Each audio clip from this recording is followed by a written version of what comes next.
Bonjour, donc nous sommes au week-end de la liberté à Dax, c'est le 9e. C'est donc notre ami Patrick de Cazenove qui organise cette magnifique manifestation libérale.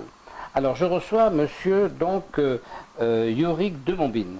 Alors monsieur Yorick de Montbine donc, est un jeune homme de très bonne qualité, puisqu'il a fait donc un cursus scolaire tout à fait éblouissant et qui l'a amené jusqu'à l'ENA, donc voilà, et donc tout d'un coup il rencontre le libéralisme. Alors ça c'est extraordinaire, donc vous allez nous expliquer comment on peut avoir un cursus classique et donc en ayant fatalement partout des bonnes notes dans un pays qui est tout sauf libéral, et comment tout d'un coup on peut devenir libéral. Vous n'êtes pas devenu libéral dans votre cursus scolaire.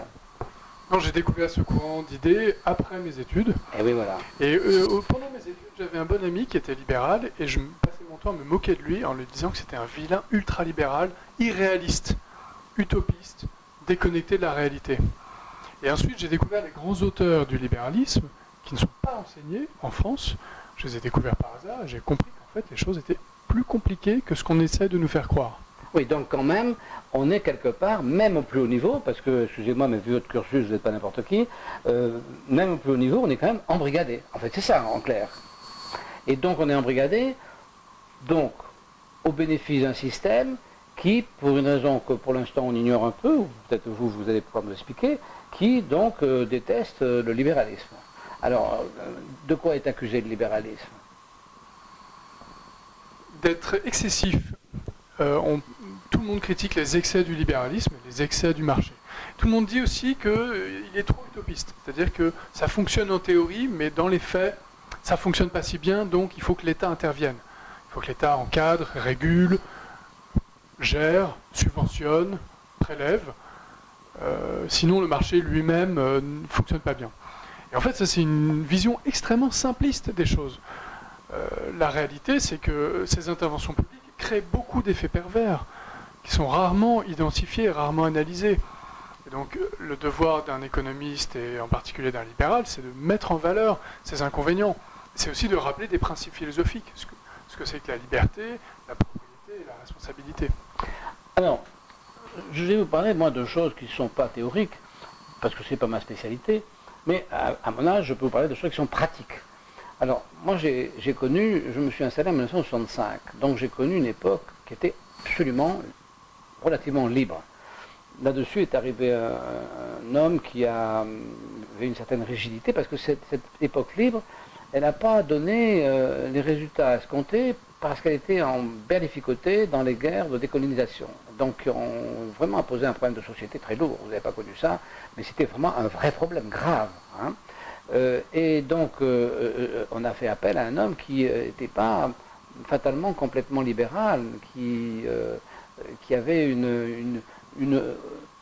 pas une haute idée des Français, mais il avait une haute idée de la France, ce qui était assez cocasse quand même, hein, parce que je ne sais pas si vous voyez l'ambiguïté de ne pas avoir une très grande estime pour les Français, et en même temps de dire la France est un très beau pays, mais la France c'est jamais que les Français.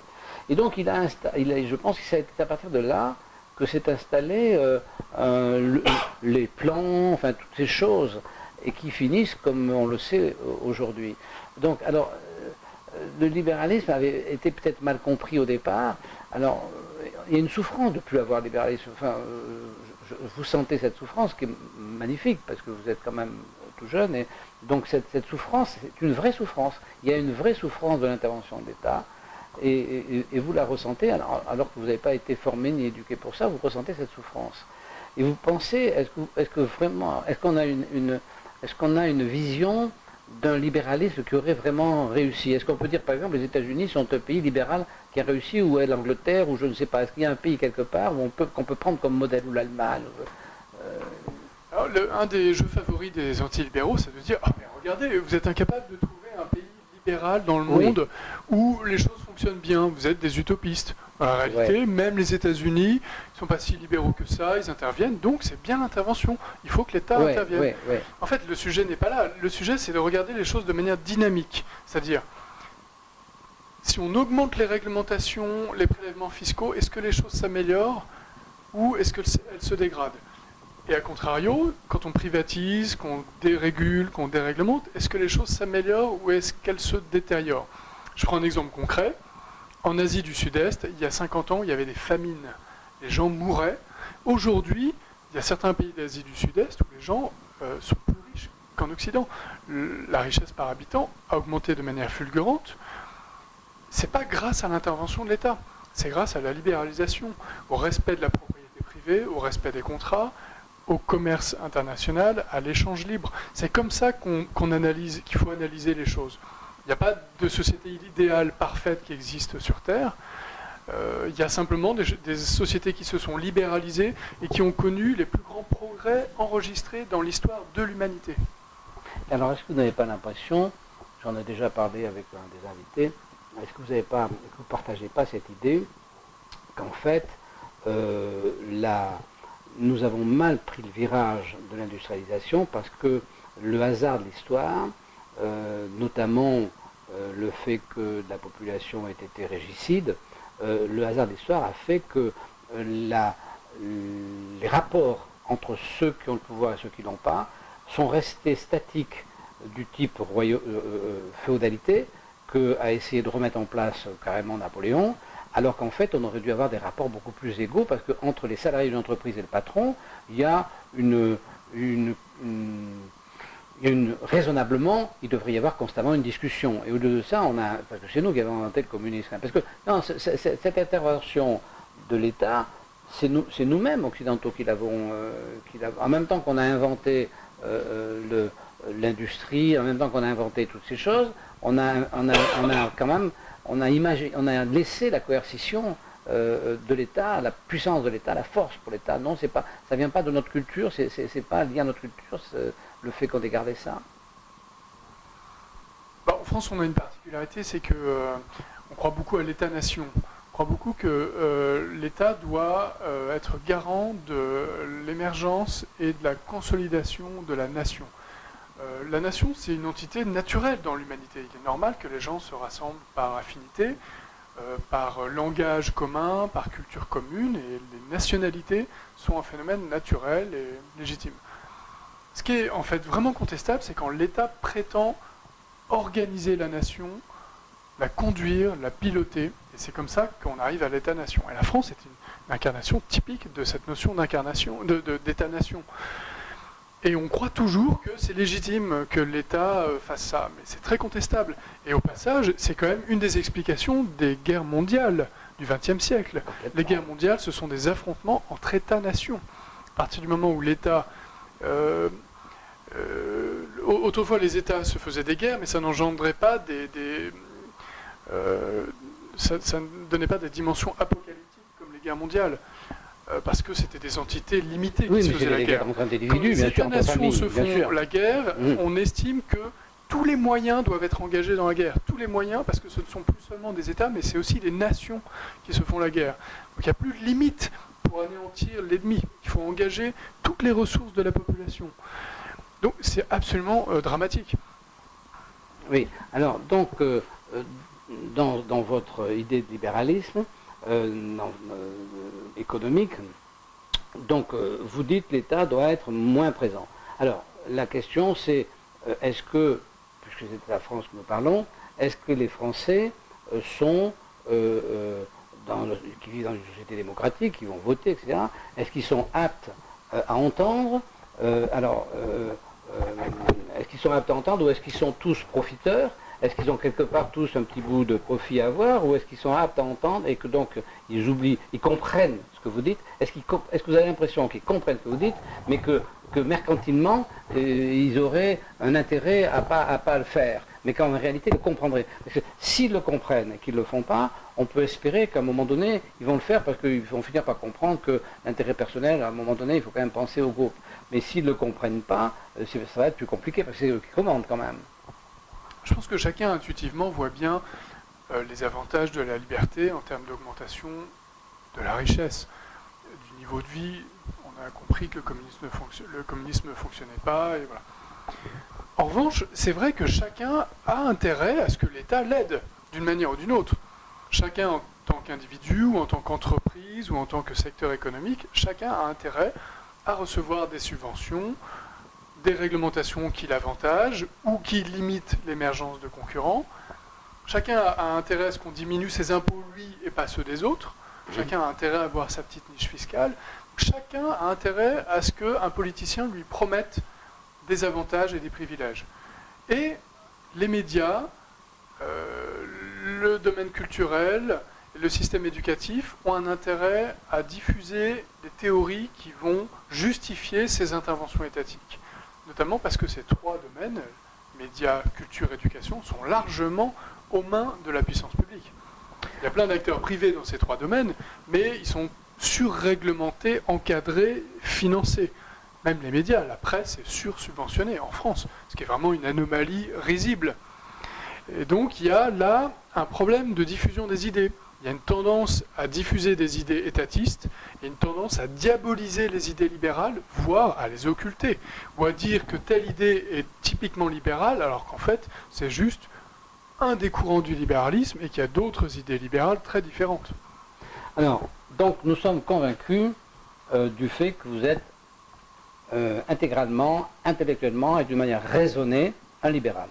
Alors, on va en venir à votre exposé d'aujourd'hui. Donc vous avez, on pourra voir sur le site du Cercle Bastia, on va pouvoir voir l'intégralité de votre exposé, qui est très intéressant, et vous peut-être nous donner des clés qui vont nous permettre d'avoir envie de regarder cet exposé qui est profond et qui dure quand même 1h15. Donc peut-être les clés les principales, vous allez pouvoir nous expliquer. L'exposé dure 45 minutes. 45 minutes. Après, c'est les questions. L'idée de cet exposé, c'est de dire que les politiques antitrust, contrairement à ce que croient beaucoup de libéraux, ne sont pas libérales, elles sont anti-libérales. Et donc ça, c'est pas si intuitif que ça. J'essaye d'expliquer ces choses. C'est quoi les politiques antitrust? C'est les politiques qui sont nées aux États-Unis à la fin du 19e siècle et qui maintenant existent en Europe, qui ont une appellation différente. On les appelle les politiques de la concurrence, et qui visent à entretenir la concurrence parce que parfois on estime qu'il n'y a pas assez de concurrence. Par plusieurs moyens, avec une dimension préventive et une dimension répressive. La dimension préventive, c'est que si des entreprises veulent fusionner, elles doivent demander l'autorisation à l'autorité publique pour éviter de créer des entreprises trop grosses qui risqueraient d'abuser du consommateur. Et donc parfois, l'autorité administrative empêche la fusion ou donne des tas de conditions en disant « Ok, vous pouvez fusionner, mais il faut renoncer à telle activité, etc. » Et la dimension répressive, c'est que, par exemple, si on identifie quelque chose qui ressemble à un monopole, l'autorité administrative va infliger une amende à ce monopole parce qu'il abuserait des consommateurs, voire demander à démanteler ce monopole, à casser cette entreprise parce qu'il aurait trop exploité le consommateur en fixant des prix trop élevés et en empêchant l'émergence des concurrents. C'est ça les politiques antitrust. Et beaucoup de libéraux disent ce sont des politiques légitimes puisqu'elles entretiennent la concurrence. La concurrence, c'est un pilier du capitalisme, donc il faut soutenir ces politiques. Et en fait, je pense que les choses sont beaucoup plus compliquées que ça.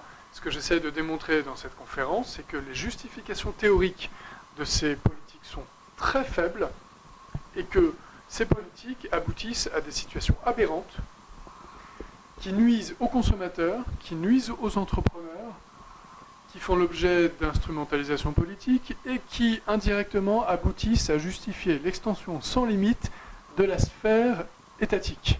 Oui. C'est-à-dire que votre théorie, que je trouve complètement légitime, est de dire que le monopole est un problème de vision. C'est-à-dire que dans l'absolu, le monopole n'existerait pas, simplement c'est une sensation. À un moment donné, on peut avoir l'impression que telle entreprise est seule au monde. On n'est jamais seul au monde, et même pas Amazon, puisque aujourd'hui la plupart des intervenants dans la distribution pensent qu'Amazon jouit d'un monopole exorbitant. En fait, à l'échelon du monde, non, puisqu'il y a l'équivalent d'Amazon en Asie, et que donc à l'échelle du monde, Amazon n'est pas en situation de monopole. Mais par contre, effectivement, à l'échelle de nos distributeurs qui sont un peu obèses à cause de leur loyer, là encore, on pourrait en parler. Parce que nos distributeurs, s'ils n'avaient pas eu le monopole par la loi Royer. C'est un scandale absolument incroyable. Ça a collé un monopole à des gens qui ont pu se vautrer dans la distribution, engranger des sommes fabuleuses, en évacuant complètement l'idée de la concurrence. Donc la concurrence a été éradiquée, et aujourd'hui, ils ont oublié d'innover. Ils ont laissé passer, donc effectivement, Amazon, la réponse qu'ils ont eue au net, ça a été ces espèces de trucs où on va chercher sa marchandise. Toute la France est couverte de hangars pour aller chercher sa marchandise, où il n'y a personne. Vous savez. On commande par Internet et on va chercher dans ces... Alors, deux raisons. La première, c'est parce que ça pouvait se construire sans autorisation loi Royer. Donc ils en ont, leurs architectes, les marchands de trucs en ferraille en ont construit partout. Hein, et finalement, ça ne sert à rien. Donc ils sont passés complètement à côté de la mutation parce qu'effectivement, ils étaient dans un fromage que leur avait donné le monopole. Monopole accordé par l'État. Parce que vous avez bien précisé qu'en fait, le monopole, normalement, intrinsèquement, au départ, c'est quelque chose qui est accordé par l'État. Et dans la mesure où on n'est pas des fanatiques d'intervention de l'État, on ne peut évidemment pas être fanatique de monopole.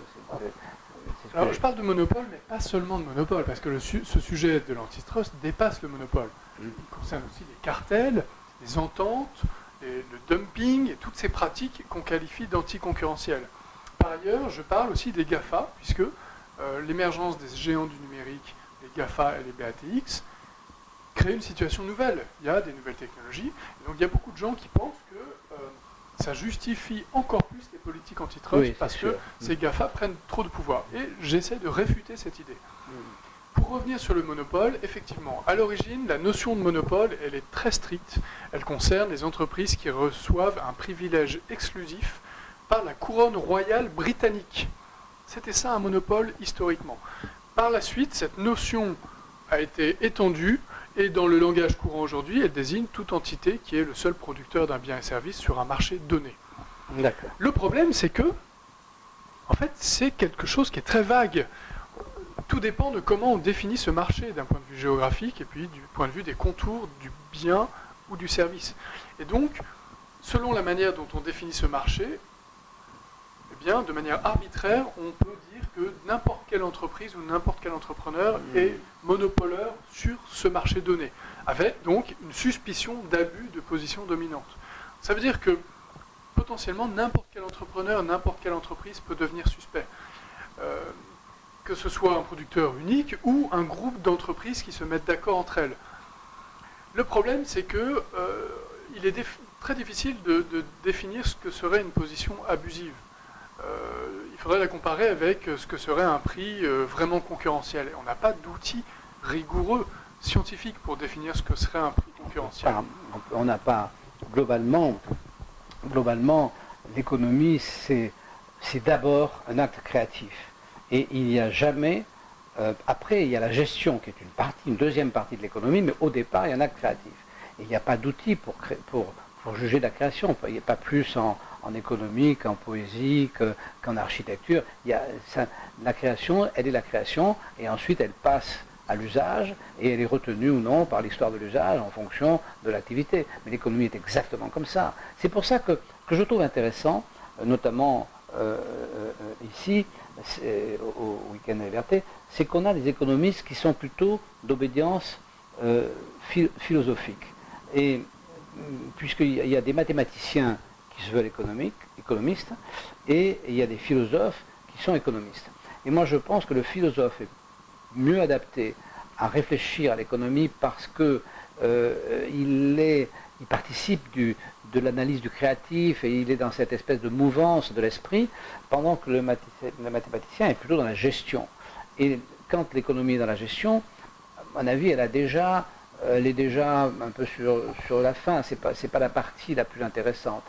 Donc, vous avez une réflexion complètement pure, c'est-à-dire une réflexion totale, dans l'absolu. Et c'est assez satisfaisant. En même temps, on a peur que vous soyez très isolé, quoi. Vous êtes nombreux, puisque vous êtes un grand commis de l'État, autour de vous, il y a beaucoup de gens qui pensent comme ça, ou vous êtes complètement isolé au point que ce soit désespérant? Non, dans la sphère publique, tout le monde est convaincu par la théorie néoclassique de la concurrence, qui est une théorie très sophistiquée, très mathématisée. L'économie, à l'origine, l'économie classique, c'était effectivement quelque chose à la frontière entre l'économie au sens actuel et puis la philosophie. D'ailleurs, Adam Smith a écrit des choses en matière morale et philosophique. Oui, Bastia, oui. Bastia aussi. Ensuite, il y a eu une prétention à la scientificité passant par la mathématisation de l'économie. Et donc, et ça c'est très critiqué par les antilibéraux, qui accusent les libéraux d'avoir mathématisé l'économie. Et en fait, ce n'est pas du tout les libéraux qui ont fait ça. La mathématisation de l'économie engendre des théories qui sont assez irréalistes et qui ensuite justifient des interventions de l'État. Et d'ailleurs, c'est exactement ce qu'on voit en matière de concurrence et d'antitrust. C'est ce que j'explique dans ma conférence. La priorité, c'est d'essayer de créer des théories qui expliquent la manière dont fonctionnent les êtres humains naturellement, et dont fonctionnent les sociétés complexes. Et donc, il faut partir d'hypothèses réalistes. L'économie doit être une science humaine, pas une science mathématique. Les mathématiques en économie sont très utiles en économétrie. C'est ça, dans la gestion. Mais pas dans l'aspect théorique pour formaliser et modéliser le fonctionnement de la société et des comportements humains. La seule branche de l'économie qui respecte l'économie en tant que science humaine, c'est en fait l'école autrichienne, qui part de présupposés réalistes sur comment fonctionne la nature humaine, qu'est-ce qu'une action humaine, comment l'homme agit, quel est son rapport au temps, au risque, au profit, à l'échange, et qui ensuite en dérive des conclusions logiques pour expliquer le fonctionnement de l'économie. La théorie néoclassique fonctionne de manière complètement différente. Elle pose des hypothèses arbitraires, l'homogénéité des produits, l'atomicité, l'information parfaite, etc. Et elle en déduit que si toutes ces conditions sont réunies, il y a un optimum social. Or, dans les faits, ces conditions ne sont pas réunies. Donc, il faut que l'État intervienne par la force de la loi pour obliger la réalité à se conformer à ces conditions. Et c'est comme ça qu'on aboutit aux politiques antitrust. Absolument. Mais le raisonnement global est totalement erroné, en fait. Alors, sur cette vision tout à fait constructive du monopole, vous allez peut-être faire un livre. Non, en fait, les livres existent déjà. Simplement, ils ne sont pas distribués, ils ne sont pas diffusés. Il y a un auteur qui s'appelle Dominique Armentano qui a très bien résumé tous ces arguments. Puis en France, il y a Pascal Salin. Tous ces livres sont remplis de ces arguments. Simplement, il est diabolisé, il est considéré comme une sorte de fanatique dangereux, parce qu'il y a un monopole intellectuel antilibéral en France.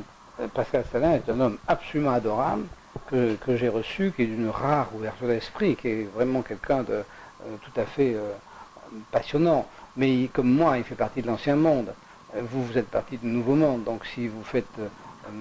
c'est le moment quand même de faire des ouvrages, de faire des choses qui résument tout ce que vous avez appris et tout ce que vous avez rajouté à ce que vous avez appris. C'est important. Moi, j'attends votre livre avec impatience. Il va bien falloir en faire un. Hein, pour patienter en attendant, vous pouvez lire une petite étude que j'ai écrite sur un autre sujet, sur le Bitcoin, une étude intitulée Bitcoin, Totem et Tabou, qui est disponible gratuitement sur Internet, et qui explique pourquoi les crypto-monnaies sont une invention extrêmement positive, qui va avoir des répercussions philosophiques, politiques et économiques immenses, et pourquoi il est urgent de s'intéresser à ce sujet. Très bien. Eh bien écoutez, on vous remercie beaucoup d'abord d'être venu jusqu'à Dax, c'est pas la porte à côté quand vous venez de Paris donc. Oui, donc c'est loin. Hein. Donc, mais l'avantage de Dax, c'est que si on était à Paris, vous seriez venu faire votre exposé entre deux portes et on n'aurait pas pu vous garder comme ça un certain temps, tandis que là vous êtes coincé avec le train et tout ça, donc on a le temps de discuter. Bien, merci beaucoup, et puis donc à bientôt, j'espère qu'on vous reverra dans le cadre du libéralisme. Au revoir.